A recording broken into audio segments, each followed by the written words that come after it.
बिस्मिल्लाहिर्रहमानिर्रहीम। All government jobs के नाज़रीन खुशामदीद। आज की हम इस वीडियो में ज़िक्र करेंगे कि नेवी कब ज्वाइन करें, किस एज में आपको ज्वाइन करनी चाहिए, किस वक्त आपको इसको ज्वाइन करना चाहिए। इसके साथ साथ नेवी में क्या सिलेबस आता है, कौन से टॉपिक्स होते हैं, और इसके साथ साथ हम आपको कुछ बुक्स और हैबिट्स भी आपको बताएंगे नेवी ज्वाइन करने से पहले आपको कौन सी बुक्स का मुताला करनी चाहिए और क्या क्या हैबिट्स अपनानी चाहिए। तो शुरू करते हैं अपनी वीडियो को।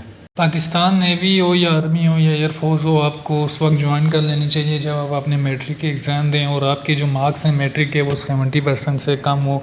आपकी जो परसेंटेज हो वो 65 या 68-69 के दरमियान हो, यानी ए ग्रेड से अगर आपके कम हो। ये दूसरी सूरत ये है कि अगर आपकी एज 18 ईयर या इससे ज़्यादा होगी है तो फिर भी आपको चाहिए कि आप पाकिस्तान नेवी को एज अ सेलर या एज अ सिविलियन आप मैट्रिक बेस पे ज्वाइन कर लें, क्योंकि इसकी दो वजूहत हैं।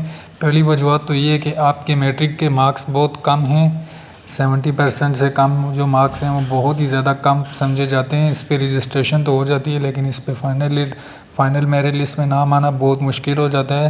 हालांकि आप सेलर में भी आपका जो है वो नाम आना काफ़ी ज़्यादा मुश्किल है, लेकिन नामुमकिन नहीं है। लेकिन आप जो कमीशन है उसमें आपकी जो है वो मेरिट बनना लगभग इम्पॉसिबल है। और दूसरा ये कि आपकी जो एज है वो 18 साल है और 20 से 21 साल तक जो है वो एज लिमिट होती है सेलर्स में, और इसी तरह 22 साल तक जो होती है वो कैडेट में होती है। तो आपको चाहिए कि आपकी उम्र ज़ाया होने से पहले पहले आप पाकिस्तान नेवी, आर्मी या एयरफोर्स में अप्लाई कर लें, ताकि बाद में आपकी एज भी और आपकी जो तालीम है ये दोनों चीज़ें आपकी महफूज रहें और आपका टाइमली हलाल और नेक रोज़गार लग सकें। इसके साथ एक चीज़ और ऐड करना चाहेंगे कि अगर आप मैट्रिक में आपके मार्क्स कम हैं या आपकी एज ज़्यादा है तो आप जो है नेवी में टेस्ट दें। और ऐसा भी नहीं है कि आप नेवी, आर्मी, एयरफोर्स में टेस्ट दें और पहली ट्राई में ही आपका टेस्ट पास भी हो जाए, आपका मेडिकल भी पास हो जाए, आपका फाइनल मेरिट लिस्ट में भी नाम आ जाए। तो इस तरह से नहीं होता। आप मैट्रिक के बाद टेस्ट देने के बाद आगे अपनी तालीम जारी रख सकते हैं, एफएससी कर सकते हैं। मे भी हो सकता है कि एफएससी में आपके अच्छे मार्क्स आ जाएं, और अगर इन केस अगर आपकी जॉब लग जाती है तो फिर आपको चाहिए कि आप जॉब्स पे चले जाएं, अपनी जो है अपनी ड्यूटी ज्वाइन कर लें। लेकिन अगर आपको पता है कि आपका पढ़ाई में दिल नहीं लगता, आप आगे पढ़ने में अच्छे नहीं हैं, आपके इंटर में भी इससे कम नंबर आएंगे या इससे अच्छी बेहतरी आपकी नहीं आ सकती, तो फिर आपको टाइमली जो है वो जॉब्स के लिए अप्लाई कर लेना चाहिए।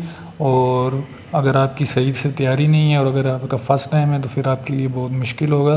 तो लिहाजा जो टाइमली जो है वो आपको टेस्ट दे देना चाहिए सेलर के लिए। और सेलर के लिए आप अगर एक बार टेस्ट दो फेल हो गए, दूसरी बार दो, तीसरी बार दो, चौथी बार दो टेस्ट फेल होते हो, भले मेडिकल फेल होते हो या फिर आपका मेरिट लिस्ट में नाम नहीं आता, तो इसमें जब तक आपकी एज जो है वो एज लिमिट पूरी नहीं हो जाती तब तक आप टेस्ट दे सकते हैं, इसमें कोई पाबंदी नहीं है।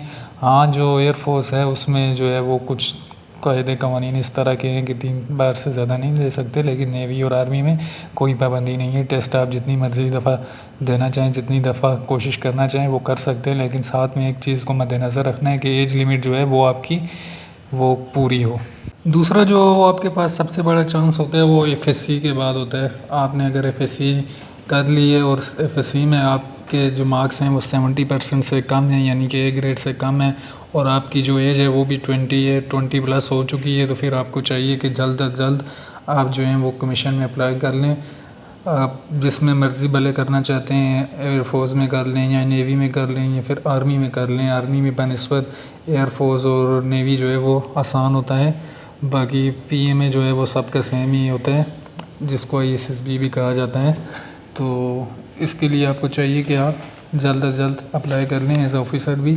और ये भी मैंने जैसा कि आपको पहले बताया आसान काम नहीं होता, इसमें भी एक जो होता है एकेडमिक टेस्ट होता है, इंटेलिजेंस टेस्ट होता है और मेडिकल टेस्ट भी होता है, इंटरव्यू भी होता है, और इसके लिए भी आपको काफ़ी मेहनत करनी पड़ेगी। तो लिहाजा बेहतर यही है कि अगर आपकी जो एज है वो 20 और 20 से प्लस है तो आप अप्लाई कर लें टाइमली, ताकि आपको आगे जो नेक्स्ट 2 चांस हैं उनमें भी आपकी एज लिमिट पूरी होनी चाहिए।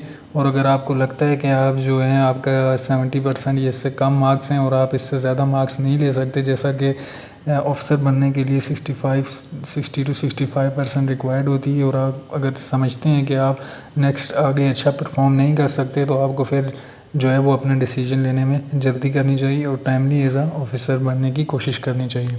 और जो तीसरा मौका है जिस पे आप नेवी ज्वाइन कर सकते हैं वो ग्रेजुएशन के बाद as a short service commission अगर आपकी जो मार्क्स हैं वो बनिस्बत कम है 65 to 70% के दरमियान है, ये इसको हम एक किस्म के कम ही समझेंगे, क्योंकि जो कंपटीशन है और मेरिट के लिए जो आगे जंग है वो बहुत सख्त होती है। 60 to 70% मार्क्स कुछ भी नहीं समझे जाते। अलबत्ता कि बाज़ औक़ात 80+ % वाले नौजवान भी हैं, वो भी मेरिट लिस्ट में नहीं आ सकते, तो इसलिए हम इसको कम ही कहेंगे।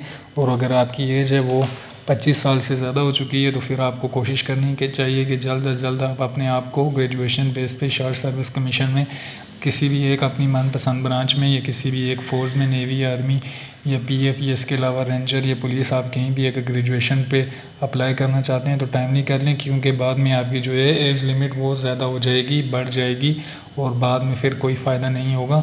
तो लिहाजा आपको जल्द अज जल्द अपना फ़ैसला कर लेना चाहिए और नेवी, आर्मी, एयरफोर्स जो भी आपका जुनून हो उसे हासिल कर लेना चाहिए।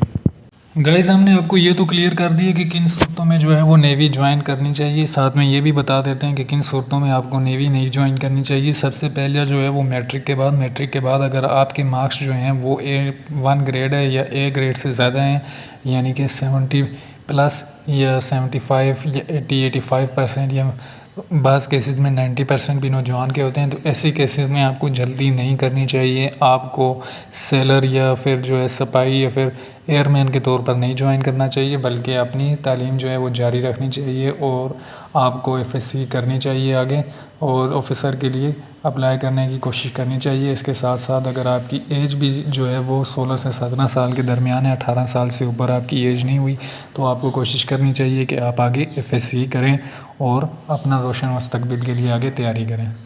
मज़ीद आपको ये भी बताएं कि अगर एफएससी के बाद भी आपकी जो परसेंटेज है वो A1 ग्रेड अगर है 7 या फिर 75% से अबव आपकी परसेंटेज है और आपकी जो एज है वो भी 20 ईयर से कम है, 18-19 ईयर के दरमियान है, तो फिर आपको एफएससी के बाद भी जो है वो जल्दी नहीं करनी चाहिए, आपको आगे ग्रेजुएशन करनी चाहिए। अलबत्ता आप टेस्ट देते रहें, साथ साथ में जॉब्स की वैकेंसियाँ देखते रहें और टेस्ट देते रहें। टेस्ट देने से कोई आपको ज़बरदस्ती घर से उठा के नहीं लेके जाएगा। अगर आपका दिल नहीं करता तो आप नहीं भी ज्वाइन कर सकते, लेकिन ये है कि टेस्ट देने से आपका तजर्बा हो जाएगा और आपको फिर ग्रेजुएशन के बाद अप्लाई करना चाहिए शॉर्ट सर्विस कमीशन पे। और शॉर्ट सर्विस कमीशन के हवाले से भी आपको बता दें कि शॉर्ट सर्विस कमीशन के बाद अगर आपकी जो परसेंटेज है वो A ग्रेड से ऊपर है, बहुत ही मुश्किल काम है जो कि, और आपकी जो एज है वो भी 24 ईयर के दरमियान है, 23-24 ईयर के दरमियान है, यानी 25 से कम है, तो फिर आपको ग्रेजुएशन के बाद भी फ़ौरन ज्वाइन नहीं करना चाहिए। आपको चाहिए कि आप अपना डिप्लोमा करें या आप जो हैं वो, मैं तो ये कहूँगा कि नेवी, आर्मी, एयरफोर्स के लिए बने ही नहीं हैं, आपको कोई और काम करना चाहिए। तो उम्मीद करते हैं आज की वीडियो पसंद आई होगी। लाइक करें, शेयर करें, सब्सक्राइब करें और नेक्स्ट वीडियो के लिए नीचे कमेंट करें। इंशाल्लाह नेक्स्ट वीडियो में भी हम तफसीलात से बात करेंगे इस हवाले से।